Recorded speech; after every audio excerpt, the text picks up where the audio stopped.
gusto nga namin siya mag-testify eh. Para mapakita niya sa buong mundo na sinungaling siya. Diba? Na para mabasag nga siya sa cross-examination. Ganitong klaseng tao. So, sana hindi na tayo umabot doon. Yun yung mga nakikita po ng mga netizen na kasi yung kay Espinosa,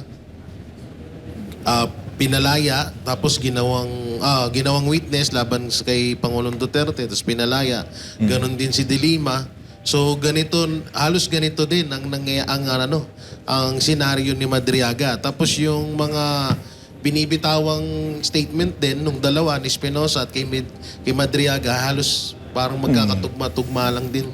Pero sana hindi mangyari yun talaga, no? Kasi bukod sa mali yun, napaka-dangerous nitong taong to. Kasi PNP na mismong nagsabi na itong si Ramil Madriaga, leader siya ng Madriaga Kidnapping for Ransom Group na tinaguri ang one of the most dangerous criminal syndicates in recent history. So, sana hindi mapalabas yung mga ganitong klaseng tao. Gaano po kalakas ang ebidensya ng isang katulad yan?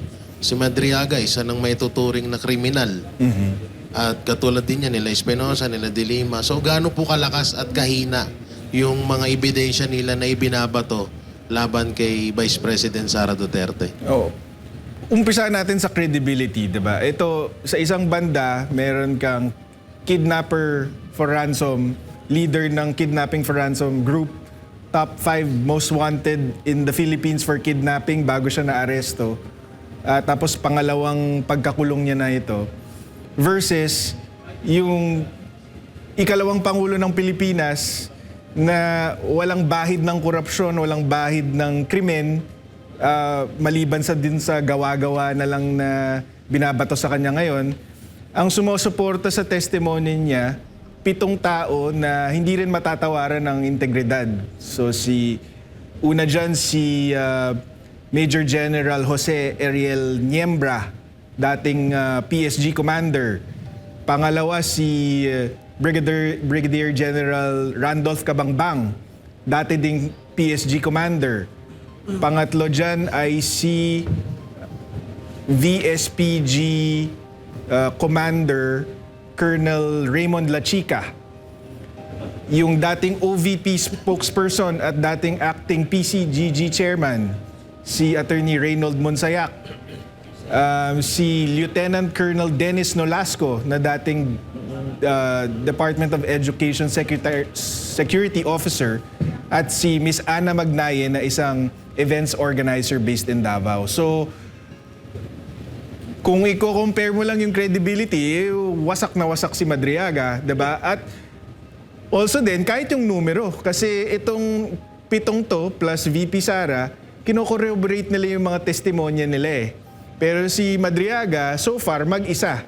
At mukhang walang nagko-corroborate sa testimonya niya kahit isang tao.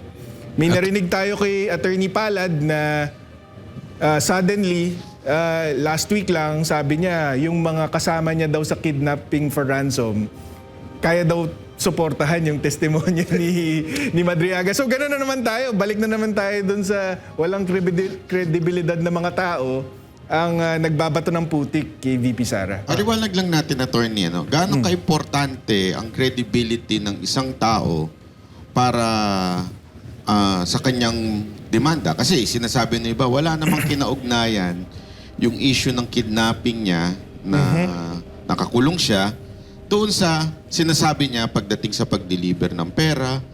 Parang sinasabi pa nga nila may criminal record na to. Ibig sabihin, masamang tao to. So therefore, mag-a-agree siya doon sa pinapagawa ni VP Sara Duterte na crime, like giving money na galing sa Pogo.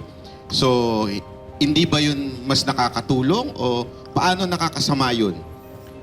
Well, kung may criminal record ka, tapos ginagamit ka nga para sa masama, di ba? Nakuha ko yung punto mo eh. Pero ang problema kasi, bukod dun sa salita niya, wala siyang ibang ebidensya.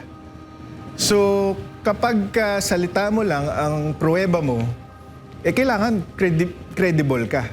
Kailangan yung mga sinasabi mo, it doesn't defy logic, for example. Kasi kunyari, kunyari lang, may mga kwento siya doon sa affidavit niya na kunyari dinalhan niya daw ng milyong-milyong piso si Attorney Reynold Monsayak sa isang comedy bar. It defies logic. Bakit? Kasi sabi ni Attorney Monsayak, kung yung pera galing kay Colonel La Chica, like sinasabi ni Madriaga, ka-opisina ko yun eh.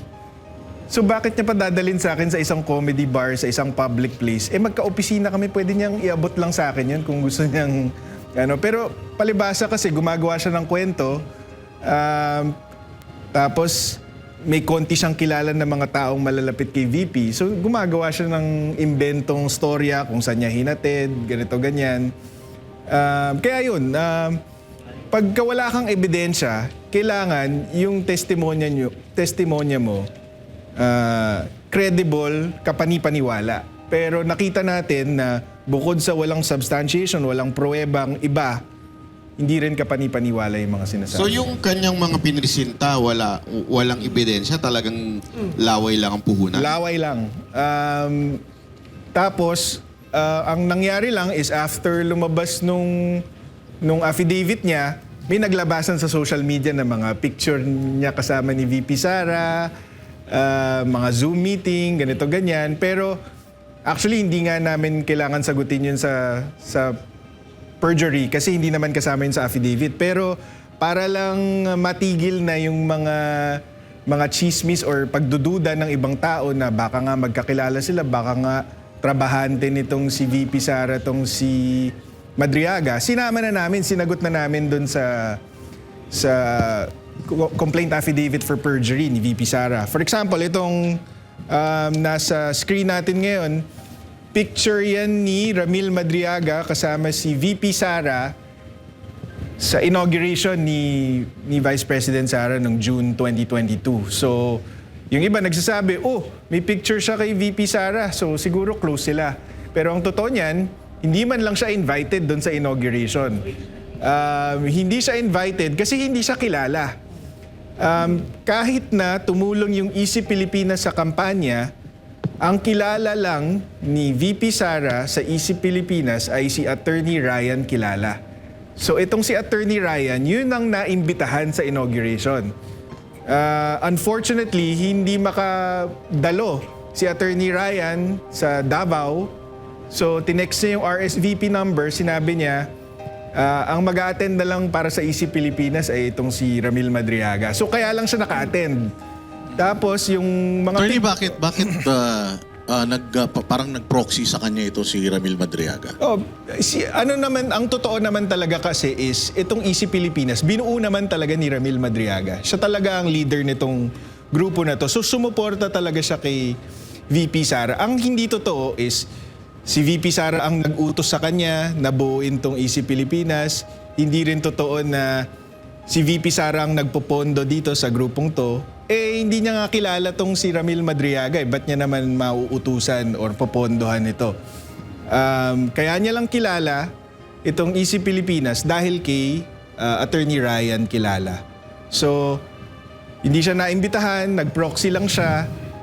May picture siya, pero sabi naman ni Miss Ana Magnayen na yung events organizer para doon sa inauguration, lahat ng tao pinaunlakan ni VP Sara para makipag-picture taking sa kanya. Para umabot ng 6 na oras, 6 p.m. to 12 midnight. Sila nagpipicturan doon sa harap ng Davao City Hall. Tapos, para lang mapatunayan na hindi siya special, ginawa namin dun sa complaint affidavit, inattach namin 1,200 pictures nung gabing yun. Para ipakita na, hindi ka special, isa ka lang out of 1,200 na nagpa-picture kay VP. Attorney, ngayon established na walang connection talaga si VP Sara dito kay Madriaga. Sabi nga, prosecutor's dream to eh. Pag na-cross-examine to, talagang lulubog to. Ngayon, ang tanong lang, just in case ma-impeach si VP Sara, magagamit ba ito para matanggal o mabaliwala yung impeachment? And second, yung sinasabi ng karamihan ng mga trolls o yung mga manunood sa kabila na ginagamit nyo daw ito para chilling effect or wala nang lumabas na mga witnesses para patungkol dito naman sa impeachment. unang-una, lahat ng abogado alam na pag nag-file ka ng perjury complaint, tapos may impeachment, hindi maapektuhan yung impeachment. Hindi siya mapipigilan na mag-testify sa impeachment. Pangalawa, kung totoo yung sinasabi niya, edi dapat hindi siya natatakot. 'Di ba? Dapat walang rason para matakot siya. So, hindi ko nakikita kung bakit magkakaganon ng effect kung totoo yung sinasabi niya. Tapos yun nga, dahil nga alam namin na hindi mapipigilan yung testimony niya sa impeachment,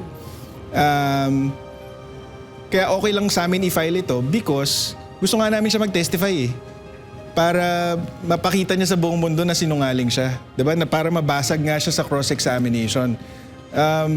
May analogy kami na itong si Madriaga, parang Trojan horse ito Pero gawa nila.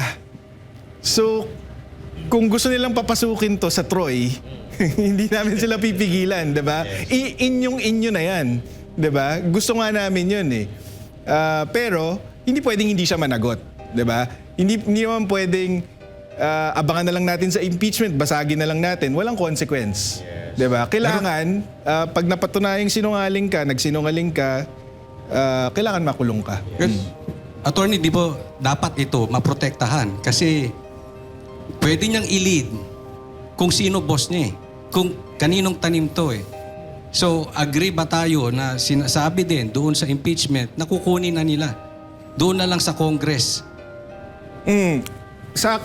Para sa akin, okay sa akin yun. Kung ano ang makaka-ensure na ligtas siya, na buhay siya, na makakapag-testify siya, okay sa akin yun. Kasi gusto natin malaman kung sino ang nasa likod niya.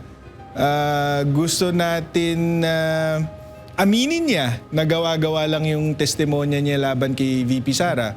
Tapos kung titindigan niya yung testimonya niya, edi gusto natin yun para mabasag siya on cross-examination. Mahubaran yung mga politiko, mga kongresista na nagtutulak na to na politically motivated lang talaga. Hindi ebidensya, hindi pananagutan ng habol nila. Yes, kabaliktaran, no?